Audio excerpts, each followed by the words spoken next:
Guns on campus and being carried openly anywhere. It's a hot issue being debated right now in Tallahassee, and here this They brought jobs through this unity for us! An Uber uproar. Ride-sharing again revs up in Broward as taxi drivers file suit. We will take that and so much more to the roundtable. She chose not to come because she agreed that she'd be a distraction. Discontent at the Democratic National Committee over the management style of Chair Debbie Westerman Schultz. Is it time for her to go? You'll hear what she says. Good morning and welcome. So great to have you spend some of your Sunday with us. We have got a jam-packed show for you this morning, picking up where we left off last week with guns on campus and being carried openly in public in Florida. We have seen an epidemic of gun violence in South Florida, certainly, and across the country. The shooting massacre in Oregon is only the latest example of one troubled man with a gun on a campus taking innocent lives. The debate over how to end gun violence and protect public safety is a passionate one. Now, Florida lawmakers are considering whether to allow guns on college campuses and to be carried openly almost anywhere. State Representative Carlos Trujillo of Miami voted earlier this month in favor of an open carry bill. He is a Republican who represents House District 119, mainly the Doral area. Representative Trujillo is an attorney and chairs the House Criminal Justice Subcommittee. State Representative Gwendolen Carke-Reed is the chair of the Broward Legislative Delegation. She is a Democrat from Pompano Beach, although she lives in Deerfield Beach, and she was first elected to the legislature in 2008. She is a retired school teacher. To both of you, good morning. Good morning. Good morning. Thank you for having us. Great to have you come in. All right, Representative Trujillo, if we can, earlier this month, October 6th, you were one of 8 votes in favor of moving forward Representative Matt Gaetz's open carry bill. Why do you support it? Well, it's currently people who are licensed in Florida to have concealed carry. So the only differentiation is instead of having to conceal their firearms, they will be able to open carry them. But they'll still be subject to the same background checks, same classes, same training, same application process as the current concealed process. I know, was speaking with a former police chief last night in a social setting and asked him his opinion. And he, 41 years a police officer, and he said, I just don't think open carry is going to make anyone safer. What do you say to him or anyone else who opposes this? The only person who showed up and testified in favor from law enforcement was, who testified was in favor, and it was the sheriff of Brevard County. And their point, and I think it's well taken, is law enforcement can't be at all places at all times. Crimes are crimes of opportunity. I think an individual knowing, and especially a predator knowing an individual has the ability to defend themselves could definitely lead to decreasing crimes, and we've seen that across the 45 other states that currently have this. Well, that's a debate on those stats anyway. But And yes. a lot of the debate that we had last week, anybody who was watching last week knows that this is a continuation of a topic that we got so much response on, such a passionate debate. And we're so grateful that some of the actual lawmakers are here who will be voting on this. You have not been on a committee yet to see these bills, to vote on these bills, but I know you've been doing your research. I see it in front of you. Yes. What's your take on this? Well, just let me say thank you for having me here this morning and representing the Broward Legislative Delegation. The delegation members really have not taken a formal position on this. We have members who sit on the various committees that are hearing the bills, and from all of the feedback that I've gotten, it looks like they're voting them down. They're voting both bills. But your delegation, if I may say, Yes. is predominantly Democratic. Yes, it is. And unfortunately, rightly or wrongly, the reality is the whole issue of guns, the bills that are before the legislature, is coming down to a kind of a partisan fight. Yes, it is. And I will say that from all of the discussion that I've heard, the Democrats are not in favor of either of one of these bills.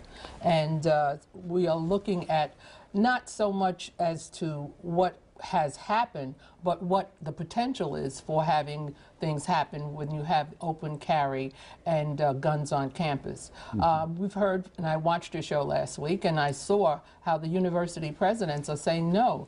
And I think this is an issue that we have to leave, particularly with the guns on campus, leave it up to those persons who are on the campuses, who are dealing with our students, who are there on a day-to-day basis to know what is happening and how their security is set up, and what will this do with the cost of tuition and the cost of the universities. So I think that we need to be listening to the people who are actually there on site dealing, who will have to deal with whatever happens on that campus. You know, these bills, as any bill or any law in the gun law debate, should really be focused on common sense and on logic and on data.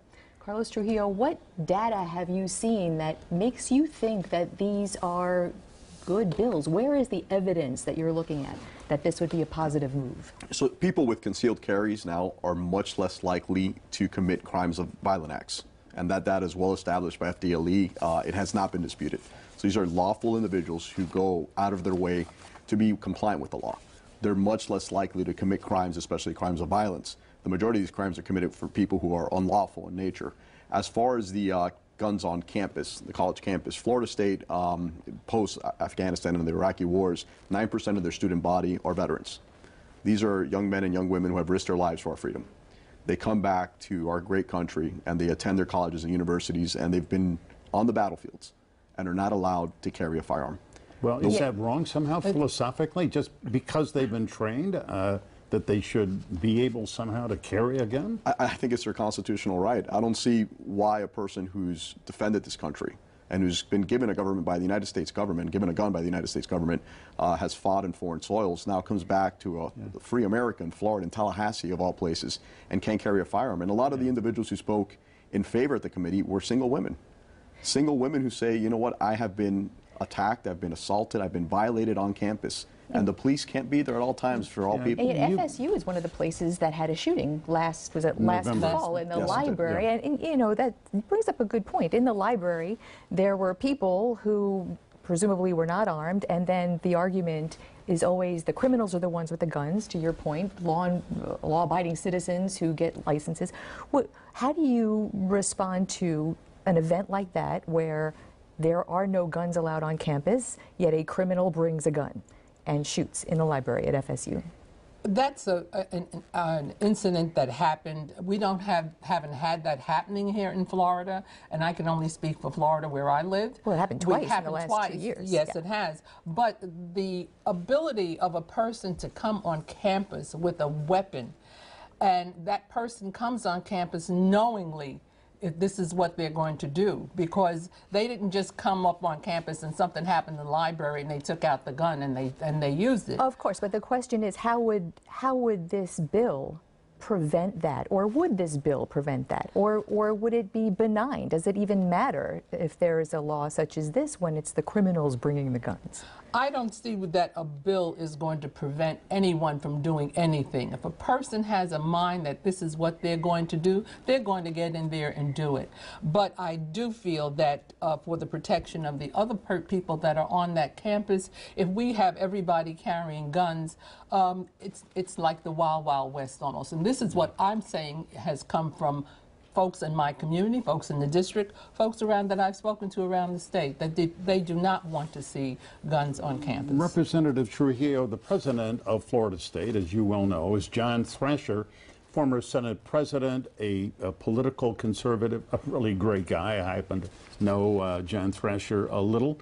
And he is dead set against allowing guns on state university college campuses. And let's make that distinction, because a private university college, this law would not apply to them. They set their own rules.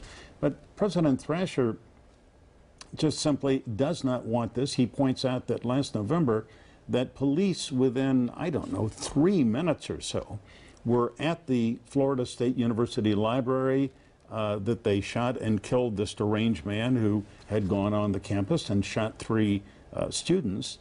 He says that's who we need on campus, are trained police officers.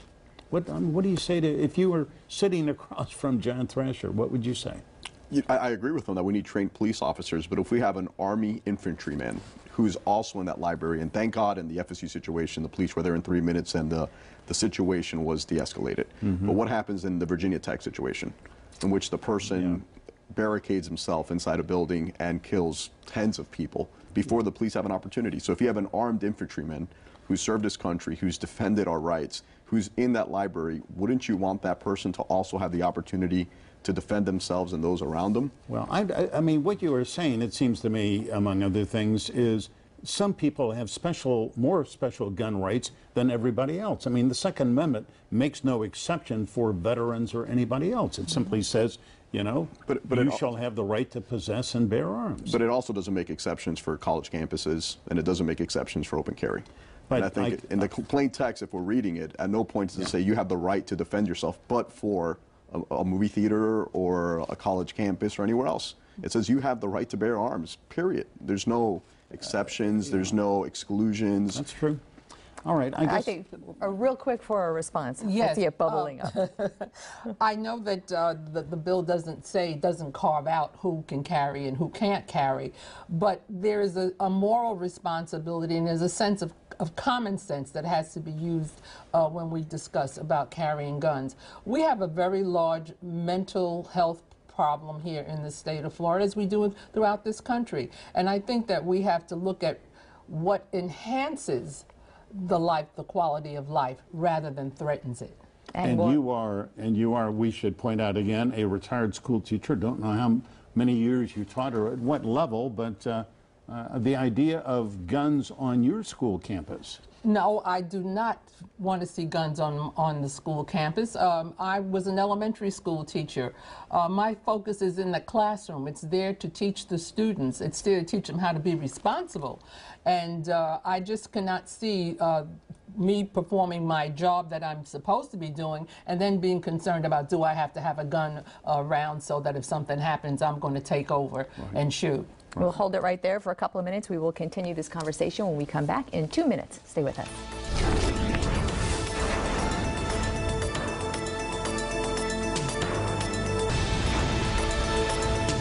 We are back talking about the bills going through the state legislature on open carry and campus carry and the gun laws that Florida is considering, with two of the lawmakers who will be addressing those. Carlos Trujillo, open carry, according to what I've read, the bill came about as a response to fixing what is purportedly a problem of people with concealed weapons permits accidentally flashing their weapon. And so this open carry bill is supposed to fix that, because then it would be okay to have guns in public. Is that, to you, a good reason to make guns available and out in the open anywhere in Florida, almost? I don't think we govern to anomalies. I agree with open carrying regardless of what some people might be voting for it. And I know the example that was cited was individuals will raise their hands and you'll see their firearm for a second and they're being criminally prosecuted. I really don't buy that argument. I think law-abiding citizens who've taken the courses, who respect the law, who are less likely to commit crimes, have the same rights to either decide to conceal that weapon or to open carry. Nobody's offended when a detective shows up at a Cuban restaurant in a suit with his tie on and a gun on his side. Nobody's offended when a security guard who has not extensive training, I think by all sorts, is walking around with his Brinks bag. Why are we offended when law-abiding citizens are walking around with their families? Is it an offense issue or is it a fear issue? I don't understand how you would be fearful of one and not of the other.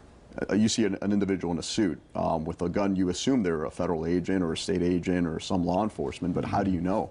Unless they're showing you their identification to their credentials.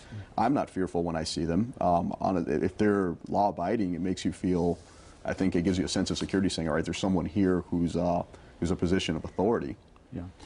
Representative Carke-Reed, let me ask you about the campus carry bill. You are the mother of two, and yes, they are grown children, but when they were in college, I just think that I remember back personally when the years when I was a college student, and I'm not exactly proud of it, but you know, you experiment with drugs, you drink too much, you pull all-nighters, you're under stress from tests, and you've got a job, and you worry about money, you worry about your girlfriend and a relationship, and you're 19 years old or something. I mean, these are wonderful times, but they're very stressful times, and I just think back to when your kids were 19, 20, and in college. Would you have thought, adding to all the panoply of emotional, intellectual challenges, that you would have wanted a gun to be them to have a gun? No, I would not have wanted them to have a gun. That just adds to all of my concerns with them being on the college campus in the first place. And my daughter, who has a degree in criminal justice, when I spoke with her about this bill, she said, no, Mom, I did not want to have a gun. I don't think I needed to have a gun. I was well protected. If anything happened, the college was responsible, and I expected them to react in a very responsible manner. So I didn't see a need for, I don't see a need, really. Well, I do want to point out that, as Glenna said, we were inundated with emails and phone calls last week. I do have two brief emails I'd like to read. One of them is somebody who agrees with your point of view, Representative. This is Thomas Mullett of Miami. He says those with a concealed weapons permit who have served in the military or law enforcement should be allowed to carry a gun on campus to serve as first responders. All right, there's that point of view.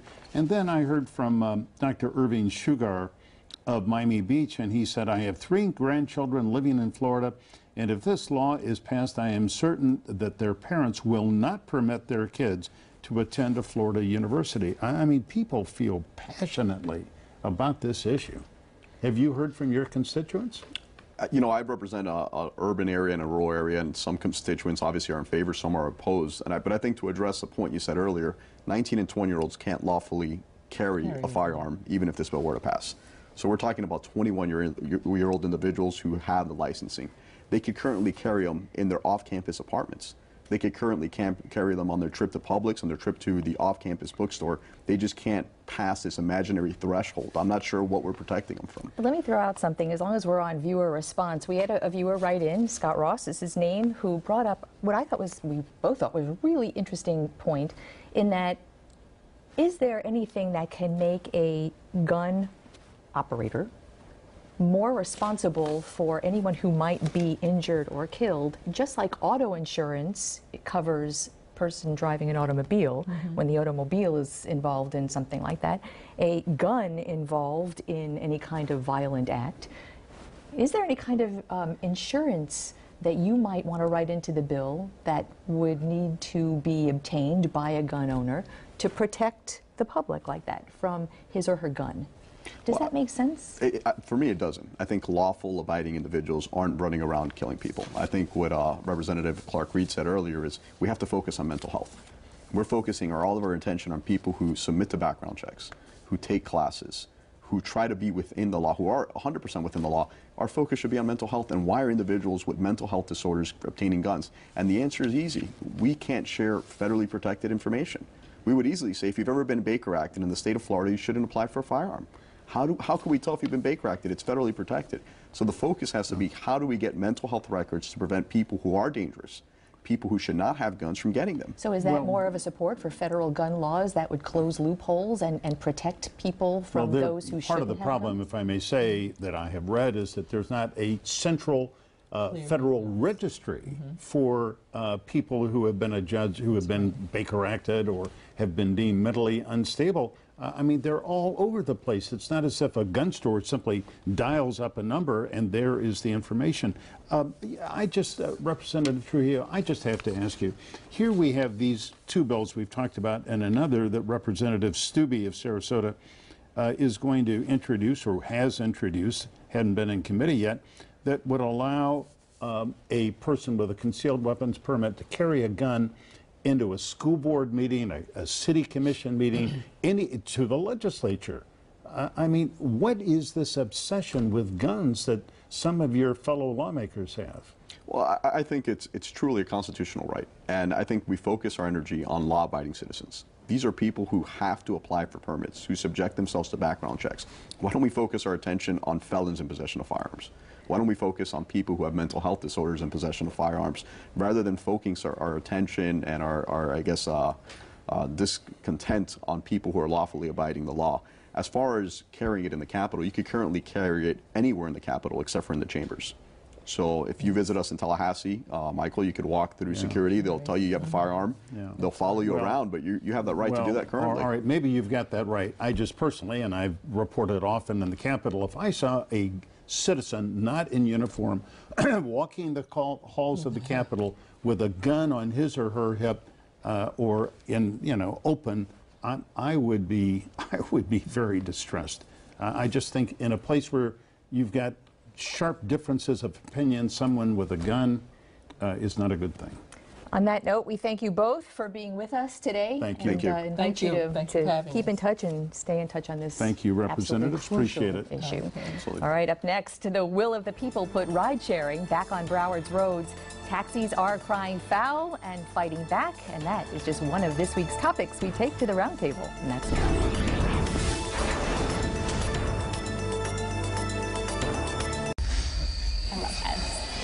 Well, it is that time again where we ask some of the best and brightest in South Florida to analyze and opine on the week's top stories. And we have some of our all-stars with us today. Marlon Hill, case in point, is a Miami attorney with the Hamilton, Miller & Berthasell firm. He's also a radio broadcaster. Ed Pozzoli is a prominent Fort Lauderdale attorney, president of the Tripp Scott firm, and an active player in state Republican Party politics. And Katie Fang is a former prosecutor, now in private practice, and does some TV too. A little bit. Hello, everyone. Fox News, among others, but welcome to you all. Great to have you here. Good morning. Ed Pozzoli, let me ask the question of you that I just asked Representative Trujillo, and that is, it does seem, frankly to me, that there are legislators, and most of them are Republicans, who are just OCD over guns and have got these gun bills percolating in the legislature when I don't hear a public outcry from people. In fact, the Sunshine State poll says 73% of Floridians, for example, don't want guns on college campuses. So what's going on? Well, there is a thing called the Second Amendment, Michael, and that thing has a certain set of rights. And so I don't think we should be in the business of restricting those rights, provided that there is that commensurate set of responsibilities. I heard Representative Trujillo talk about training and making sure those who have open carry are able to be trained fully. I think that would be a great thing. Now, whether or not we should have, this only deals with state universities, whether or not we should allow students to carry on the universities, I would rely on folks like John Thrasher. You mentioned his name in the other segment, president of FSU, who's a conservative Republican, but now president of FSU. I would rely on his thought as to how he would implement that, or whether or not that was appropriate for his university. Well, he thinks it's not appropriate. In fact, he's against it. He says, don't bring guns on campus. The only people with guns should be sworn law enforcement officers. Marlon, where do you weigh in on this? I think the Second Amendment is really being more used as a sword, as a shield, than a shield. And for me, it's just really common sense in regards to the kind of culture that we're trying to cultivate in America with regards to these laws that we're trying to find balance. Public safety, for me, it's just, I'll be very anxious seeing folks carrying around open carry. And we talk about that all the time. Everyone's on the same page. Everyone's goal is for people to be safe. That is the question. Katie, why is this a partisan issue? Why does this break down on party lines? I think partially because you heard about the Second Amendment. There's always the traditional idea that that's married to, no pun intended, the Republican Party, right? But fundamentally, I actually disagree because with Marlon, I mean, you cannot ignore what's happening across the United States. Whether you want to be a proponent of open carry on a public university or college campus, how do you ignore what happens in Oregon? How do you ignore what happens in any town? And does it necessarily have to happen in your backyard before somebody does something? I think you're seeing a proactive move on the part of the Florida legislature to be able to make this happen and make this something. But you're right, if you don't have the proper education, training, and the experience, I mean, we talked about that. They were saying something about having former military to be able to do it. Well, some military come back, sadly and tragically, and they have mental health problems when they're back. So that doesn't necessarily, exactly, it doesn't mean it's a necessary direct correlation between being able to keep it safe. There's the mental health issue comes up, as it should, in every debate. Is the state doing enough to further mental health issues like the gun issues, Ed Pozzoli? We need to. So especially with veterans, I think that the federal government has woefully been, let's face it, Veterans Administration has been under attack. And so they're clearly not providing the most basic of care. Forget about PTSD and dealing with those those kind of things. So the last piece of the budget has always been mental health for some reason.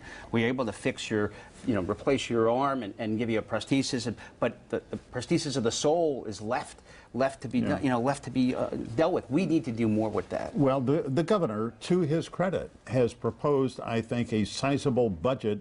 Part of his new budget is for mental health issues, and more power to him. And I hope the legislature passes that. At the same time, the governor was asked by a Times Herald reporter the other day, how do you feel about open carry and campus carry? And he said, I haven't seen these bills, but I believe in the Second Amendment. And Katie, I frankly don't think that's leadership. That's just being passive and reactionary. Well, the fact that he hasn't seen the bills troubles me, because it's not like the first time it's coming up. Yeah. It's been around. I mean, it's been dealt with the session before, and so now we see it being up again. I find that to be troubling that he actually hasn't taken the time to understand this, especially because, like I said, what's been happening across the United States? How is that not an imminent issue for you to deal with? All right, can I just ask what Governor Reed's bill's going through committee? No is one. that a valid? Not one. Okay, I just wanted to get that out. But something this Not important, one. though? Not one. That's too bad. That's just the way it is. That's just the way it is. Well, because by the time it gets along the road, then they'll start focusing on it, his staff will, and then they'll get it in front of him. I'm going to tell you, I've met committee members that Who are about haven't to read it. vote who haven't read the Give bill. them the Cliff's Notes, Maybe at least. Let's know what's going on. Let's be honest, nobody read Obamacare. That's I in didn't hear the business. outrage on that, Michael. Well, I didn't have a week to read it. Okay, that's what it would have taken. At least a week. It was very long. All right, if we can, let's move on to a lawsuit that was filed this week in Broward County by the taxi industry against the county for changing rules on ride-sharing companies like Uber and Lyft. Ed, is the county liable here? Are they in a bad position? Well, this is what the issue was in Broward. So let me provide the audience with some context. What you had was a true disruptor in the marketplace, Uber. But you also had a long-standing contractual relationships with the county and the taxi drivers. Remember, in Broward, about 70% of the rides either come out of the port or the airport. The county controls both. And so they contracted with private taxi drivers or industry to go ahead and provide those services, provide certain insurances, provide certain background checks, and also there's a sharing of money relationship there. So the county wanted to make sure the transition piece is what they've been dealing with. Now, with the transition, at least in the cab side, went a little too far to the Ubers, and they believe they're being treated unfairly. That's the essence of the suit. But the people said, we want Uber. Uber was gone in Broward. And then, because of the power of the people, the commission had a revamp, and this week, it's your squeaky Uber's wheel. back Your this week. squeaky wheel got the grease. It's really all about the rules that we're creating for the ecosystem, right, of transportation. Right. Many of these drivers are of Caribbean descent, Haitian, Jamaicans, and otherwise. They need to be their own disruptive behavior as well. They need to really catch up with innovation, catch up with their customer service as well, because transportation is being disrupted across the country. Technology is, talk about the disruptor in the marketplace. The technology is the disruptor, and the service provided, which is often, I have to say, by Uber, is excellent and less expensive. Don't you think, though, Katie, that I think many municipalities, counties are waiting for the state legislature to pass a statewide standard? This kind of checkerboard we're getting is just not As a lawyer who deals with liability issues often, I would have a concern that there is no uniformity in terms of compliance with insurance, coverage, background checks. This idea that you can hire somebody who just got out of prison within 7 years, it troubles me. As a former prosecutor, it troubles me. I think that if you're going to be fair, you have to be fair to everybody. And if it has to be more stringent, let's make it more stringent so that everybody's safe. I love Uber. I was disappointed when it was out of Broward County. I'm a huge fan of Chip LaMarca for helping bring it back. Absolutely. So because of that, but I am troubled that if you don't actually take the time to make sure that this is a safe ride for you, then we're going to have problems. But Michael, one of the things is local government. We want every decision, sort of that kind of decision should be made locally where it can be. And so remember that Miami-Dade County controls its airport and its port. Broward does the same. And so contractual relationships wouldn't even be impacted by some of the legislature because parties could agree to what they want. And so they can control the airport, access to the airport, who picks up and delivers, and in what some of those means. The problem is you have a monopoly created essentially by local government. Time out for the roundtable. 2 minutes on the clock. We'll be right back.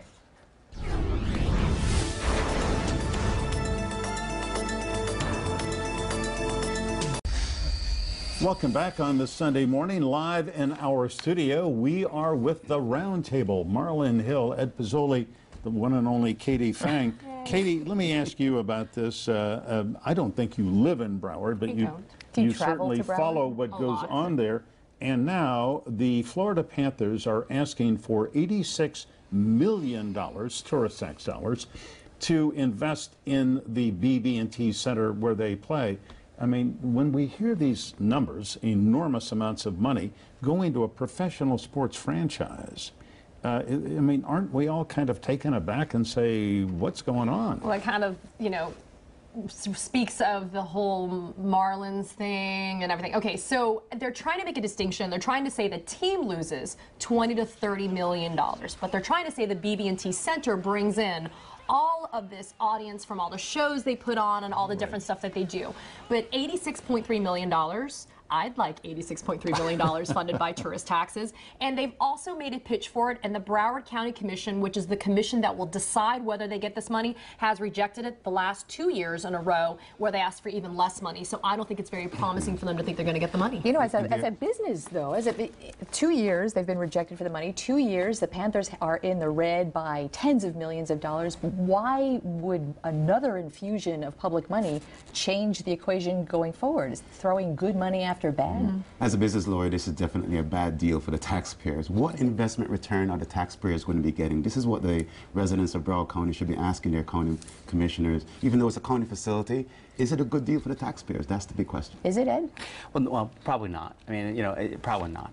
But here's the issue. You have a tenant who is taking up all these dates, brings a lot of activity into that BB&T Center. The county is essentially the landlord, effectively, the way this works. And does that tenant have the ability, the leverage, in order for the county to have to provide improvement for the facility? Really in, though? How many people really going to these games? I'm against having them support it with tax dollars. But at some point, if the county wants to own a facility and it wants to attract quality tenants, and the Panthers are quality tenants, you have to invest. Yeah. And so from that perspective alone, you have to at least give it merit, at least in some form. Now, whether or not it's $86 million, and I don't want the money going to the team. The way the team fills that stadium is by winning, and they haven't won. I'm a huge hockey fan. Been very disappointed with the team, but they seem to be coming on. Yes, maybe it'll work. Right. But is there even a choice? Because if they don't give the money, what happens? They get stuck with the franchise goes somewhere else. And isn't the county on the hook for that? Well, the county is supposed to get some of the profits of the sale of the team or bankruptcy, but that's way down the road.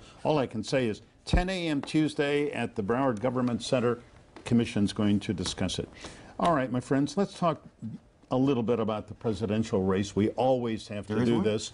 And what? Election what? Marlon, I think the effects of the Tuesday night debate are still being felt in the political world. I mean, I still hear people talking about it and about how well Hillary Clinton did and what that will mean that, to keep Joe Biden out. What do you think? She did what she was supposed to do on this week. She came out swinging. She was very clear in her positions. Bernie Sanders did well as well. Both candidates, both Bernie and Hillary, did well.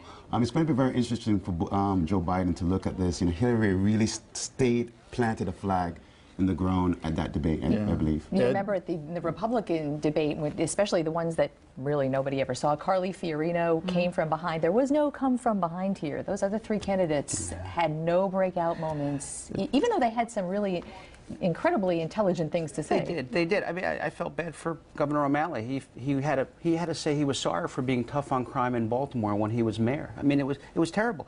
What I was very disturbed by the debate. I watched the whole thing. Disturbed. These are everybody moving to socialist republic. It's disturbed about. This is a socialist debate. What country are we in? No one wanted to raise their hand and say they were a capitalist. Where is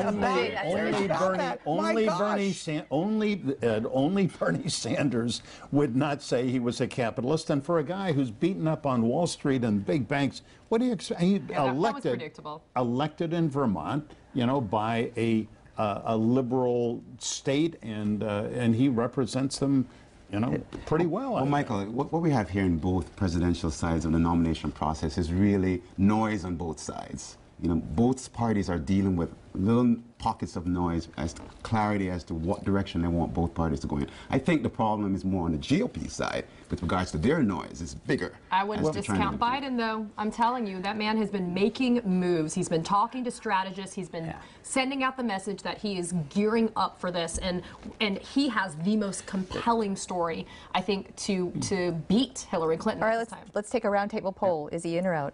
Oh, he's in. In. They want him in, but he won't be in. Oh, a split verdict. This will be interesting. I personally think that if he was going to get in, should have been in time for the debate in Las Vegas, because I think Hillary just simply reattracted everybody who had doubts about her over the email server thing. And for what it's worth, I heard David Brooks of the New York Times on public radio, and I happen to admire Brooks a lot. He said Bernie Sanders gave up the Democratic nomination when he gave Hillary a pass on the email. Benghazi emails, yeah. And I happen to think he blessed her on that one. I think he did. Yeah, he did. Yeah, I just have to also add, as the sort of the representative Republican here, Ben Carson in the last quarter collects $20 million, most of it from people writing $50, $100, $200 checks. Small donation. I mean, just a really amazing showing. I happen to think that's more amazing than whatever Donald Trump is doing. I mean, Trump reported 3.9 million people just gave him the money, but he is self-funding his campaign. Well, I think that's a continued expression of frustration that's on the right about what has gone on in the last 8 years or 6, 7 years. So I think you're seeing some of that expression with somebody writing a $20 check to Ben Carson, or somebody raising their hand and saying they're for Donald Trump. They want something different. And we're going to see how long-lasting that is. Carly Fiorina, after one of those debates, popped and then dropped out. I'm not so sure. I'm not so sure long-term Ben Carson is going to be there at the end, but it is absolutely fascinating about the number of small donations he's getting. And someone asked me last night, how long before Donald Trump goes away? That was a question last night, and I think it's pretty obvious also that he's not going away. You know, the frustrations that are in the American electorate right now is going to go all the way to August and next summer. So we better buckle in, get ready for the long drive. At least he makes it entertaining. Do we have, on the Democratic side, do we have anybody entertaining in those debates? Not like that. Well, Bernie Sanders was entertaining in that he did push Hillary all the way to the left. And I would say that that debate ultimately is going to be forgotten, long forgotten, because it was Hillary and sort of kind of very minor players. It was, you know, like Gladys Knight and the Pips. And it was really, you know, she did well in comparison. Yeah. But there was no one on that stage who was going to be president. I'd like to see them do Midnight Train in Georgia. That day will come when if it is Hillary and either Marco Rubio or maybe Jeb Bush, although he's not looking real good right now. It's really telling, though, that anyway, we have exhausted our time. Thank you all for coming in. Up next, Debbie Wasserman Schultz, the Congresswoman from Weston, and her other job, chairing the Democratic National Committee. Has she been at the DNC too long? Some Democrats think so. We'll tell you what she thinks. That's next.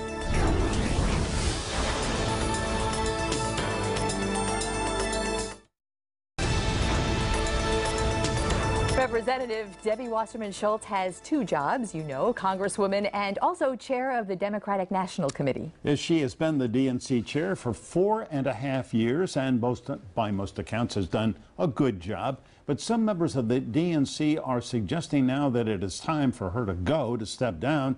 On Friday, I asked her about it. Debbie Wasserman Schultz was all smiles today as she helped swear in 69 new U.S. citizens. Today, you get a second birthday, the day you became an American. Good feelings here, but hard feelings at the Democratic National Committee, where some complain about her top-down management style. As you know, I've been pretty vocal about calling out for more debates. DNC Vice Chair Tulsi Gabbard of Hawaii complained recently and then says she was disinvited from attending the first presidential debate. She chose not to come because she agreed that she'd be a distraction. Another DNC vice chair, R.T. Ryback, says Wasserman Schultz never consulted with him about the first debate, which she denies, which led him to call her a liar, saying he was shocked she would say something flat out untrue. What I'm not going to do is engage in petty bickering in public. President Obama chose her as the DNC chair, and she says she's keeping the job until he leaves office. Being called names is never fun. But, you know, politics is a rough business, and especially when you're National Party Chair, you are going to get some bumps and bruises. Do you want to get into a legal battle with a woman named Debbie Wasserman Schultz? My name sounds like a law firm. Saturday Night Live did a scathing satire of Wasserman Schultz last week. She says she was amused, not annoyed. You know, to be parodied on Saturday Night Live was pretty neat. It certainly made my kids think I'm cool. And she is pretty cool under pressure, even when the pressure is from fellow Democrats. And up next, the power of the people drives ride sharing, but the rules still change at the county borders. Stay tuned.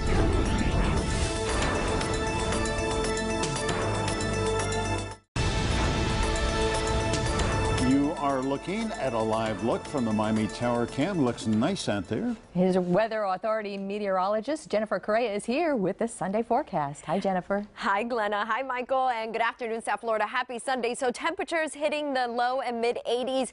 We may warm up a few more degrees, but boy, it's been cloudy, right? However, we're getting a little bit of sunshine, but check this out. The winds have picked up. We're talking about winds up to 18 miles per hour currently in Homestead. Everywhere else, we're close to that. 15 miles per hour in Miami. These are the wind gusts blowing up to 25 miles per hour in Fort Lauderdale.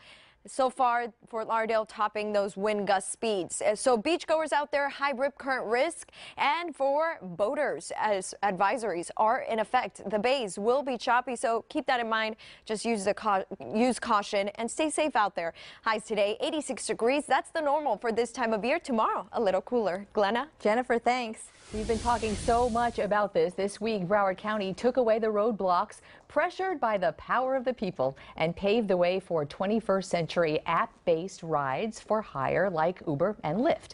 By now, just about the only opposition to what so many consider a more convenient, a more comfortable, and in many cases more affordable ride than taxi service is the taxi industry and those who depend on it. They have good reasons, valid reasons, but they're putting up a futile fight. And what about the rest of South Florida, though? Miami-Dade County looks poised to follow Broward's lead. Uber is operating in the Keys, though not Key West, and also in Palm Beach County, where rules are in limbo while commissioners wait to see whether state lawmakers take it up next year. And they should. The patchwork of rules and regulations change across county borders because lawmakers failed last year to move bills that would set standards for the TNCs, those transportation network companies. That was one of the issues crowded out in that bruising fight over Medicaid expansion and a budget stalemate. And so it's time. It's time for a statewide framework of sensible rules and regulations governing safety and standards for all the entities that sell rides. And it should absolutely include a more even playing field for the taxi industry. Look for one of the biggest issues to be the value of those taxi certificates in Broward and the medallions in Miami-Dade, those limited edition licenses to operate that are bought and sold like stocks and gold. When the taxi industry loses its monopoly, those certificates and medallions lose value, and there should be some fair compensation for that loss. Uber's business model has been to let the market decide, and the market has. And now it's time for state lawmakers to respond. So what do you think? We invite you to weigh in on any topic you like, as always. And we hope you will. Here are the ways to reach us, and we will respond to you. Remember, as always, stay informed, get involved. Have a beautiful Sunday. And go Dolphins. Yeah. Such a football fan you are.